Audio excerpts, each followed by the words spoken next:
Hi, my name is Laura Pantleo, and I'm the Solution Specialist for My Epiroc. Today we'll be going over how to invite new users in My Epiroc. This applies to version 2.0 of My Epiroc and is subject to change as updates happen. To invite a user in My Epiroc, from the My Organization page, you can either click the Users tab or click Add New User. From here, enter the user's name, email address, select their desired language and role, and if needed, select their groups.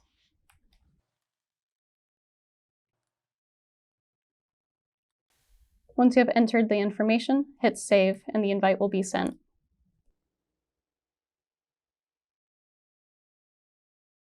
Thank you for watching. For more information or assistance, please contact your customer center or dealer.